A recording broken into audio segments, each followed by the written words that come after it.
Chapter 24. Filling in the Missing Pieces. Oliver was back in the town of his birth.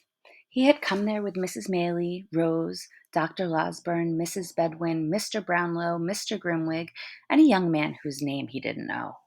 But it was the same man who had cursed him when he went to the post the letter to the doctor, and the same man who had peered at him as he sat on the porch of the Maylies' cottage.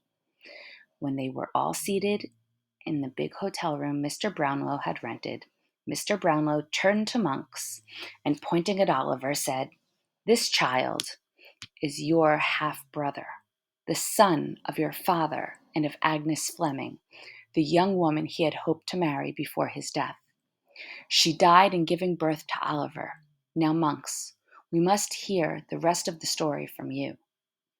Monks was angry and sullen, but he knew he had to tell his story to all the witnesses. "Listen, then," he began. "My father, also Oliver's father, became ill in Rome. My mother and I joined him there. They had been living apart for a long time. After he died, I found 2 papers in his desk. One was a letter written to you, Mr. Brownlow, and the other was a letter to Agnes. She was carrying the unborn child then. He told her that he would marry her and hide her shame. He reminded her of the gifts of love he had given her, the ring and the little gold locket with her Christian name engraved on it, and a blank space left for his name, which he hoped to add one day. He begged her to wear the locket next to her heart." As Oliver listened, tears streamed down his face. "That's enough, Monks," interrupted Mr. Brownlow. "Now tell us about the will." Monks was silent. "I'll tell about it then," said Mr. Brownlow. "It spoke of your father's unhappy marriage to your mother, a woman whose evil nature taught you, his only son, to hate him. You developed that same evil nature too, yet in spite of that, your father left you and your mother each a yearly sum of £800 in his will. Most of his property was left for Agnes Fleming and for their child. If the child were a boy, he would get his inheritance only if he never dishonored his name by breaking the law. This is why Monks conspired with Fagin to make the boy a criminal and one day have him get caught. My mother burned that will," said Monks. "The letter never reached Agnes, but she told her father the truth about her unborn baby. Mr. Fleming fled with his 2 daughters to Wales. Because of his shame, he changed his name, but Agnes was too ashamed to stay, so she ran away and had her baby in the workhouse of this town. Her father searched for her in vain. He was so sure she had killed herself or that he had died of a broken heart." Mr. Brownlow took up the story. "Years later, when Monks was 18, he ran away from home.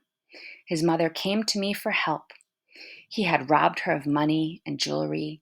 He had gambled, he had forged checks, and he had finally fled to London, where he made friends with the lowest characters. When his mother knew she was dying, she started to search for him. He was found, and he returned to France with her. Before she died," Monks broke in, "she revealed these secrets to me. She believed that a baby boy had been born to Agnes. I swore to her that if the child ever crossed my path, I would hunt him down and never let him rest and show him my deepest hate. And I found that child. If I could, I would drag him to the gallows." Everyone gasped at this villain's words. Mr. Brownlow then told his listeners that Monks gave Fagin a large reward for keeping Oliver trapped, but that Fagin would have to give up some part of it if the boy were rescued. A fight over this led them both to the country house to identify Oliver. That's when Oliver saw them, but they escaped. "But now," said Mr. Brownlow, turning to Monks, "what about that locket and ring?" "I bought them from the man and the woman I told you about. They got the pawn ticket from the nurse who stole the gold from Agnes Fleming's dead body. You know where the locket and ring are now? At the bottom of the river." Mr. Brownlow nodded to Mr. Grimwig, who went to the door and brought Mr. and Mrs. Bumble into the room. At first, They denied knowing anything about the locket and ring. Then Mr. Grimleg led the two toothless old hags into the room. "You shut the door that night old Sally died," said the first one to Mrs. Bumble, "but we heard what she said." Then the old hag added, "We heard old Sally try to tell you what she had done. Then we peeked in and saw you take a paper from her hand, and we followed you to the pawnbroker, and we saw you get the locket and gold ring." "Would you like to see the pawnbroker himself?" Mr. Grimwood asked Mr. Bumble. "No," she answered. "I did sell the locket and the ring. And if he," and she pointed to Monks, "if he had been a coward and confessed, I have nothing more to say to him. I did sell them. To him. I shall see to it that you and your husband never hold a position of trust again," said Mr. Brownlow. "You may go." After Mr. Bumble had gone, After the Bumbles had gone, Mr. Brownlow turned to Rose. "Do not tremble, my dear. You need not fear my next words." Then turning to Monks, he asked, "Do you know this young lady?" "Yes," replied Monks. "I never saw you before," said Rose in amazement. "Agnes's father had two daughters," said Mr. Brownlow. "What happened to the other child, Monks?" "When her father died in a strange place and with a strange name, no one was able to trace any relatives or friends for the young girl. So she was taken in and raised by some poor cottage people. But my mother found her and tormented her until her life was miserable. But one day, a widow lady living alone in the countryside saw the girl and took pity on her. She took the girl home to live with her and gave her a happy life.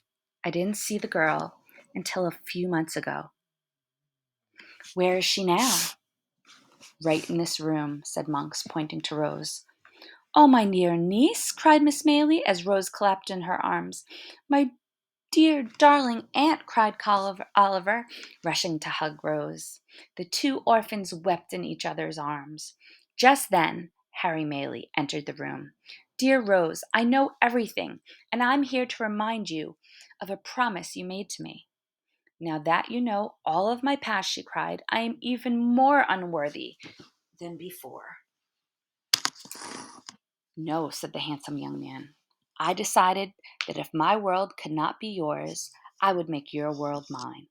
My important relatives and friends look down on me now, but I want nothing of their power and their way of life. I want only to marry you, Rose, in a little country church."